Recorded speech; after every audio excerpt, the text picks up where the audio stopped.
Hi, this is Lisa. Back to basics again, talking about alcoholism and addiction. This is my YouTube channel, and I'm going to be doing small videos of people that have been through addiction, either drugs or alcohol, how bad things got for us, how good things get for us when we find abstinence. And people like us, we find it very beneficial to speak to another person that's been through what we've been through, because that's the main ingredient of getting sober for lots of us. That's why I want to do these videos, so we can get people talking. It is a mental illness, it's a disease, and we need to get it out there a lot more because people are still terrified to talk about it. Because, you know, some things we do, we feel a lot of shame around. But what I'd like people to watch now is two friends sitting here that have been through a lot, just chatting about how their life got and how they got better, basically. So if you do enjoy this video, please subscribe to my channel and like it and share it, so we can get the word out there a lot more. So today I'm talking to Laura, who I think has been to hell and back, like we all have. So you want to just take us back to the beginning of how it started for you and how things have got better along the way? Yes, so I'm Laura and I'm an addict. I'm in recovery. I've been in recovery for over 4 years now. I would say that, so going back to a child really, I just felt very odd. I didn't really fit in. Sorry, stop it. Stop fidgeting. Go on, carry on. No, carry on, it's fine. Yeah, so just really, I'm a bit nervous, but anyway, yeah, being a child, sort of just feeling odd and finding it hard to fit in, really, in like friendships as well. I found it quite hard making friends or keeping friends, and just didn't feel right. Yes, we're all like that, aren't we? Don't feel like you can fit in, and from the outside looking in thing. Yeah, and didn't really get the world, didn't really get what was going on around me. I just, and also, like, I remember just sort of, I had to have more of everything, whether it was sweets then, or, you know, I was nicking rollies from my mum when I was really young, about 4 years old, which isn't really right, is it? Very young, isn't it? Yeah, and really sort of, you know, as a child, I was the youngest. I was the baby of the family, so there were 6 of us, 6 brothers and sisters, and so I suppose in a way I was spoiled, but the family, we were quite a dysfunctional family. There was a lot of mental illness, and my mum was quite poorly, but yeah, so you know, I grew up sort of. I grew up as a carer, basically. I cared for mum, and sort of probably saw things that I shouldn't have maybe seen. I'd done a lot of caring for her. My dad tried to keep the family together, so he was working all the time, and, you know, he'd done the best he could. But there was a lot, you know, brothers and sisters were older than me, and I was at home with mum, so I know that, you know, we still had holidays and stuff, but it was quite hard. Was there addiction in your family? So there's mental illness. My mum was bipolar, and my brother was bipolar, and there's depression in the family. But my brothers and sisters did. My mum actually didn't drink. She smoked, but when she did drink, she couldn't. She used to go nutty. Oh, okay. My dad never. He drinks, but he's just a normal drinker. You know, he can just leave it or give. You know, take it or leave it, really. But doesn't go. But the actual, me and my brothers and sisters did, when we drank, we got into all sorts of trouble, but. Yeah, so there is addiction in the family. My nan also was quite violent drunk. When she drank, she couldn't handle her drink. Sure. Yeah. So yeah, basically, I tried smoking, and then my issues started really when my mum died as well. More issues when she died when I was 11, and then really I was sort of like just so lost. That's young, innit, to lose your mum. Yeah, I just, you know, my dad tried the best, but he still was working, and really my brothers and sisters were older, so they'd met people and they'd sort of moved on and they had their places or they were in jobs and stuff. And did you feel lonely? Because I was the youngest of 5. But yeah, there was a busy house, but feeling lonely. Always lonely. You know that sometimes in the house there was times when there was a lot of us, like 12 of us, but I still felt very alone, or very alone, and I never had much confidence. I was quite shy, so then, you know, like I had eating disorders as well, so that started first when I was 11 or 12. I think it was maybe like a control thing, but obviously you're not in control. So that really took so much of my life then, because I was obsessed with training, exercise. So that was like the beginning as well of like mental illness for me. Was it like anorexia? So I was anorexic and bulimic, making myself sick, and my dad didn't really know what was going on. I was losing lots of weight. You know, I was just skin and bone really. So that went on for about 6 weeks. It never really leaves you. You know, but I saw a doctor and I got sort of on the road to recovery. But when I found, so what happened was my first drink was actually when I was 16. So you know, that's older than some. It was older than some, yeah. And I started, and I was very obsessed with school. So I'd done well at school, but it took me more. Like I was quite intelligent, but it took me so much more. I had to do a lot of work to get my grades. But just before I'd done my GCSEs, I sort of got into this crowd, where we were going out and we were going up sheets in Bognor, and it was great because I remember that I was on the WKD, so that first drink, it was just WKD, but it was amazing, and I was like, wow, because all those feelings went, so that me not having no confidence, like, as soon as I drunk, I could talk to whoever I want and be whoever I wanted to be, and I just felt like I'd arrived, as we say, don't we? Like, it was amazing, really, and straight away I was on vodka. So after that it was going out all weekend, Thursday, Friday, Saturday, drinking double vodkas. Then it was like you could get triples and shots, and I didn't know what blackouts were until I actually came into recovery, and I was losing so much like of my night.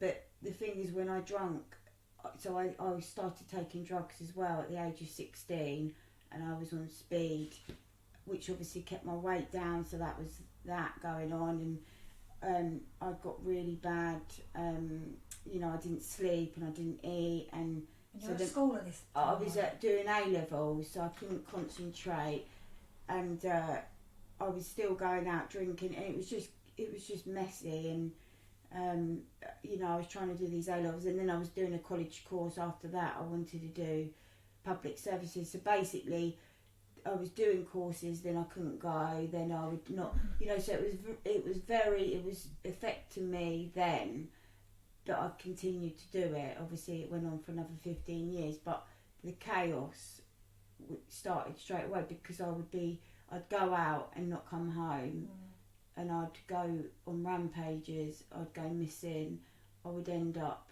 in strangers' houses. This is where I think we're all different, because I went through a stage where I could drink quite what I call normally, and some people go into like addiction straight off, don't they? And drinking really heavily. I drank heavily straight off, but there was times when it wasn't so bad. You know, it's right to the end got really, really bad. But so yours started so young. I think the thing for more, it was never. So when I had sort of friends, they would go home and I would still be out 2 days later, or I'd be waking up in police cells because I got arrested so much, and fighting as well. I was very aggressive and violent, and I would I would just be really weird when I drunk. Obviously, it's in it. You had trauma as well. Trauma really young, and I think we don't take that into consideration enough, do we? Things you see and what happens to you when you're young. I know they say we're born with this thing, but trauma fuels it, and it fuels our feelings and how we black it all out. I think as well, like some obviously.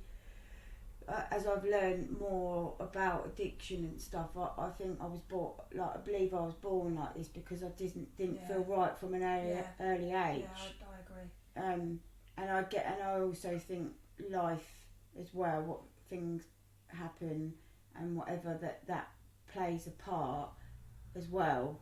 But I do believe I was born an addict.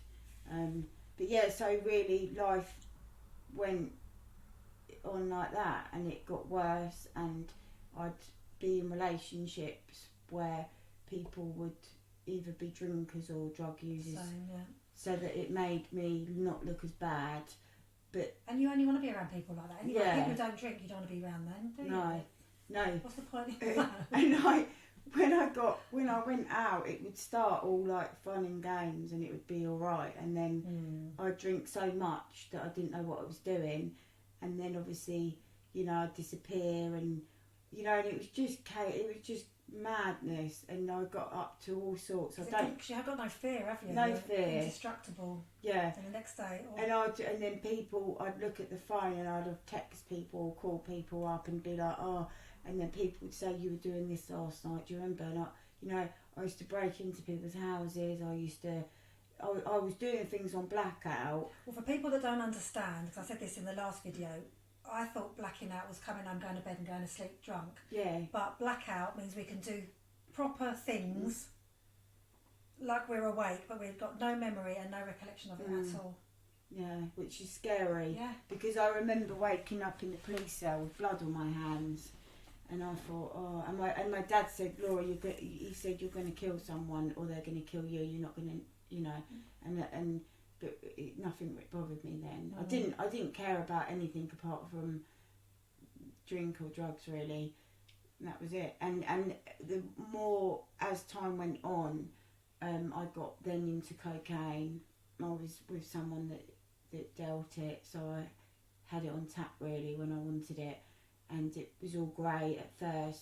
But then it was toxic relationship, and then I got with someone else who was a drinker, and it just two people together like that. But I couldn't stop, so they would stop, but I would continue doing it. And then obviously, things started. You end up, you're manipulative, you're a liar, you lie. I was lying all the time. I was never. Then I got into recovery. I was never honest. I didn't even know. I'd lie about everything. Did you think it was a problem at that time? Did your family say, what's going on? Or well, my sister tried to get me into a rehab when I was 18, and I was like, there's nothing wrong with me. Yeah. No way, I'm not going into rehab. And I didn't. It was people telling me I had a problem when I had my daughter, when she was born. That's when people said you've got a problem because of the things that was going on. Obviously then social came involved then, and things started. But even then I was in denial and wouldn't accept it because I still wanted to drink. I never thought I could live a life without drinking. Because the pull is so strong, isn't it? It was so strong. And also I didn't realise, obviously, until I got in, that addiction is about, once you start, you can't stop, or you can't stay stopped. I thought it was just you're an addict because of what you're doing, and you can't. But it's the behaviour comes with it, doesn't it? That's the behaviour, the addictions. Yeah, that's all I could think about. So I would do anything to get my drink or drug. So by the end of my drug use and drink, I'd been through this life of 15 years of chaos and drama, and I had children in that time, and I couldn't even stop drinking for them. People won't understand that. No, but you can't explain, can you? No, because all that was in my mind was, I sort of done things to please people, so that like going to like there was a place in Bognor that I used to go to get help, Oh, and yeah. so I done that, and it was just people pleasing, so that it would get people off my back. And then I would drink again, or you know, I tried psychiatrists, I tried doctors, I didn't get it. They put me on medication. You know, I was on lots of different medication. Because there's only one answer, and that's abstinence. Abstinence, that is all, yeah. That is it. Because the drug replaces the medication replaces the drink, doesn't it? Yeah, so I was very bad on diazes. That was another one of mine. Opiates, painkillers. I love painkillers because that made me feel numb and not feel anything at all. And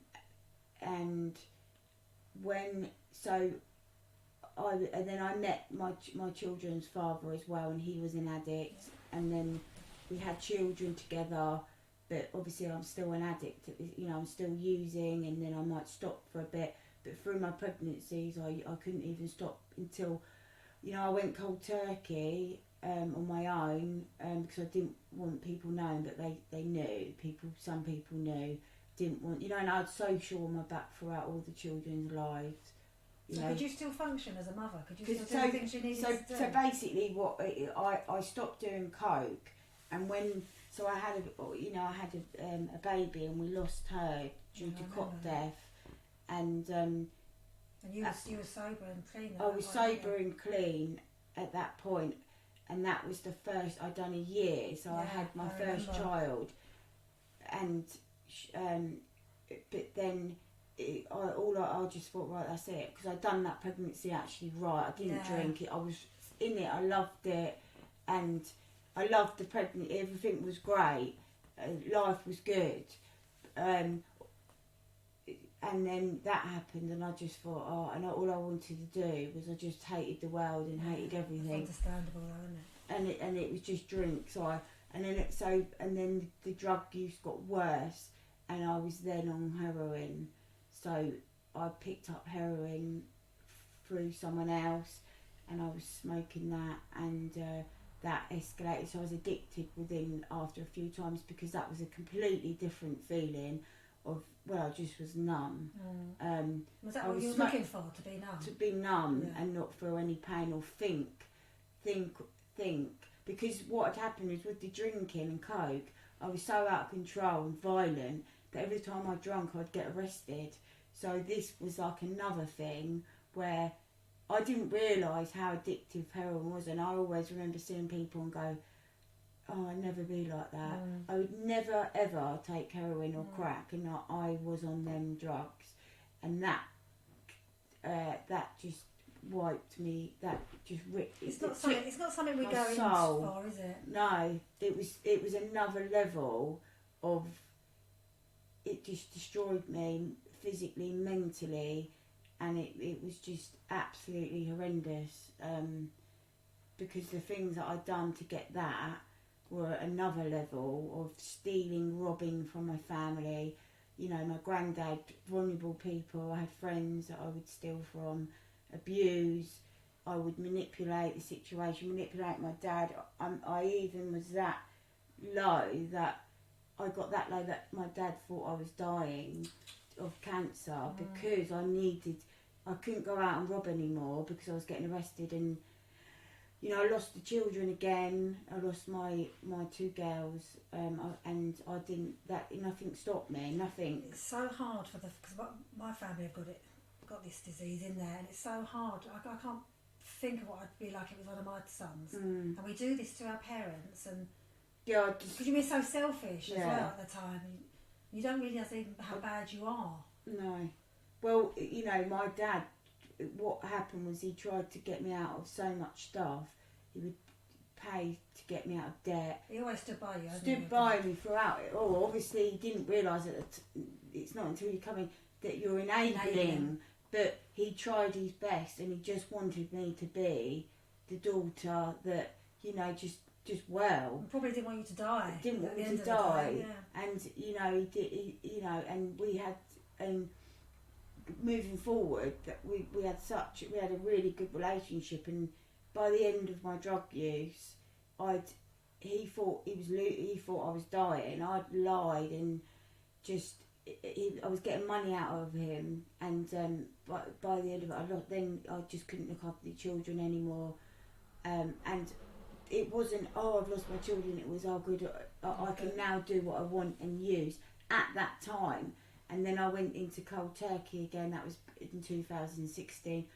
And that's when I was on the bathroom floor. I was in temporary accommodation. I'd lost my house where I was living. We were homeless, but I was in this temporary accommodation, which was awful. And I couldn't look after children anymore. My partner went to prison, and I was being kicked out of there, and I just couldn't do it anymore. And he went, and it got really bad, and I was selling drugs. I was selling heroin and crack round where I lived, and I had people in my house, in the place that I was in at the time. And anyway, so the girls actually went. So it was on Christmas Eve. So the children went Christmas Eve, and all I could say was to my dad and my family that were trying to help me at the time was, I'm going to kill you. You've done this to me. Blaming, because I blamed everybody. I never owned anything I'd done. And I remember I just thought, throughout my drug use, I used to try and commit suicide as well. That was really, I just want to jump in front of a bus. I was in such a dark, I just didn't want to be alive. I would wake up in the morning and, I'd pray the night not to wake up. Yeah. I just wanted to die. I was in a real dark place for so many years. You don't want to die, do you? No, and it was just, and I felt like there was something wrong with me, but I didn't know what. So every time I went back to the doctors, I'd be like, I thought I was evil. That's what I said, because I was such a bad person. But I knew that there was some good in me, but I couldn't get well, and I just wanted to be well, but didn't know how to. And once the children went, I was on the floor, and I remember just being like, oh God, help me, sort of thing, and desperate, and I really wanted it, and something changed that then, and that's when my road to recovery really began. And it wasn't like a flash, oh right, I'm gonna get. It was still quite slow, because I was detoxing off drugs on my own, which I don't ever do. You go through the proper help. I was coming off heroin on my own, and I was pregnant with my son, which is not. No one do that, because it's really dangerous. And you had really healthy children, didn't you? All the children. The children are I'm lucky that they're all healthy children. So yeah, thank goodness. I stopped taking drugs when I was about 3 months. Teddy, I didn't know I was pregnant. I didn't know how far gone I was until I went for a scan at 22 and a half weeks. Wow. I was feeling him kick. I stopped when I was about 3.5 months. But like I said, because I didn't care. I didn't care. But then, obviously I care now, but I didn't really care about anything apart from my next fix, or next high. But then, so recovery started, and this time I accepted that I was an addict, and something changed in my mind. I wanted help, and I was ready to accept anything and everything, ask for help, and listen to what people were saying, and do anything. So then it was like the court proceedings, getting the children. I wanted the children back. We're the lucky ones. Just thought this. We're the lucky ones that all of a sudden get that thing. Because otherwise, some people just carry on and on and on. Don't see any, and don't make an end of it. No. It's so, we are very blessed that we find that time and stop. Well, I think we are the lucky ones, and it's a miracle that we're alive, because the things that I done and the situations that I got into, you know. Yeah, it makes it such a real danger to yourself, aren't you? You just think like I said before, you think you're indestructible. Let's talk a bit about your recovery now then. Yeah. Let's look at your healthy, glowing picture of health. Yeah, so recovery, I worked to get the kids back, and I just went through the hoops. I've done anything and everything to get them back, and they came back after 15 months, and I had Teddy, I had my son. Did you think at some point you were going to get them back? Yeah, and I really did. That's a miracle as well. It is a miracle, because I'd lost Isabel once before. So she's your eldest? Yeah, and so this was the second time.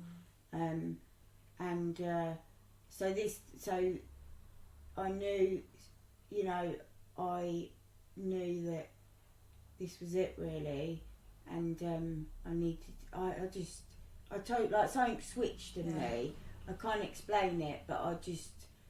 And you know you don't. Yeah, after what happened, and literally on my knees and nearly dying, I was like, this is it. So they came back, and life isn't always easy, and we have ups and downs, and it's hard work with the children, but it was a process of building a relationship up with the girls again. Obviously I had Teddy, and he was a baby, so it was just managing all three of them. They came back to me on my own, not with their dad, because he's also, you know, he was in his own thing, doing his own thing. So I sort of, and I'm not sure what, because I'm trying not to say. But yeah, so it's been quite hard, but it's been.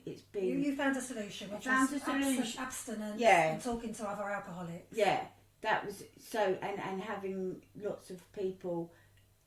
Support and good friends around me that that I didn't always have. With our illness, we have to talk to people that are like-minded and been through the same thing, and that's our therapy, isn't it? So there are groups of people that get together and talk about their illness, and even like this, one-on-one, we have you call it a mentor that we speak to, and that's the fundamental part of. That's how I stay stopped. And I've said this before. We were sitting here nodding because we totally understand what we're talking about. Whereas other people are thinking, I'm not sure about that. But you know, like there's people that will say, well, you choose to put it in you. You choose to do that. How could you do that when you've got children, or how could you do that when you're pregnant? But until you're in it or you have it, you do not It's such a strong pull. It is so strong, and you swear to God you're not going to do it again. Yeah. You mean it. You mean it, but I also say this. I also say you're not cooked till you're cooked as well. When the time people could tell you, stop, you can't do it, and you think I will do it tomorrow. But then you have to be like cooked. You have to get to that point.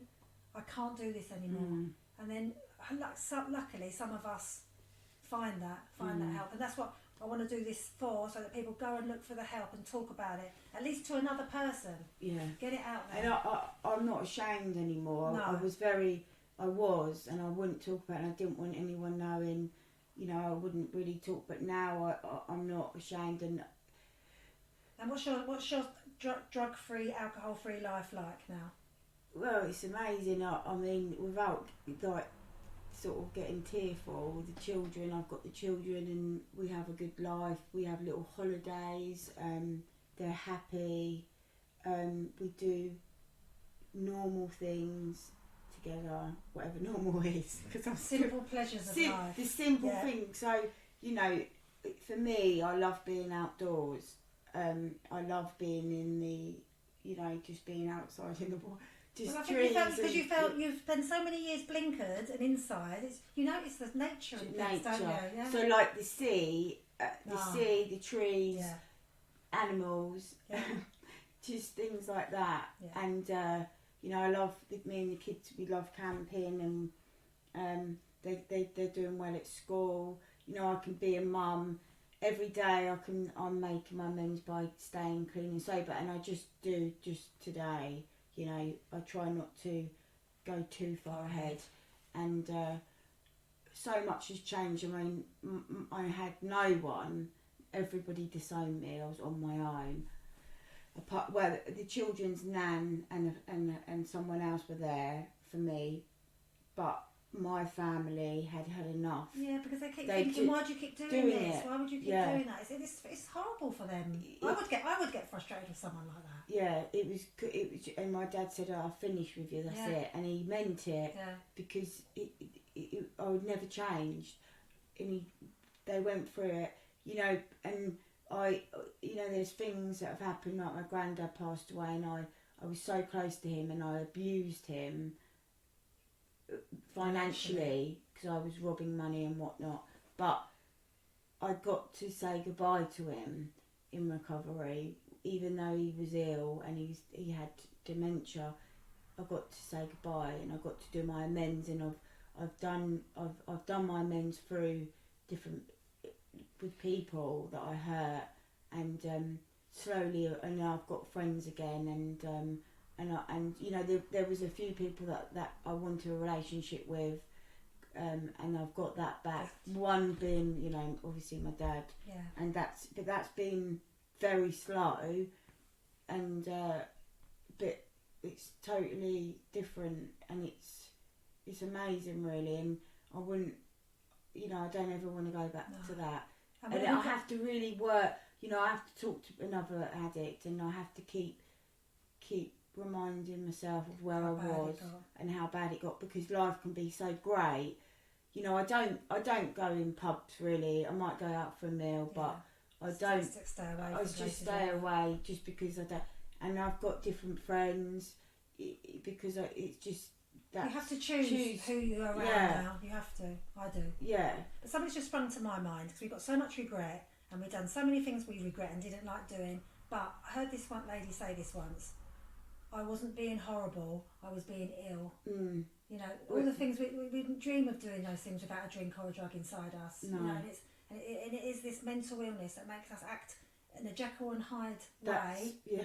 That and I had so much, so much of a conscience. I used to hate myself, but I still couldn't stop drinking. I drink to black that bit out. Yeah. So you know, it's just a vicious circle, a hamster in a wheel. But you know, like this is what I've done this for. There's a lovely life to be had sober, and you've shown that today so lovely, so well. Thank you. Thank you. Thank you, Laura. That was absolutely lovely.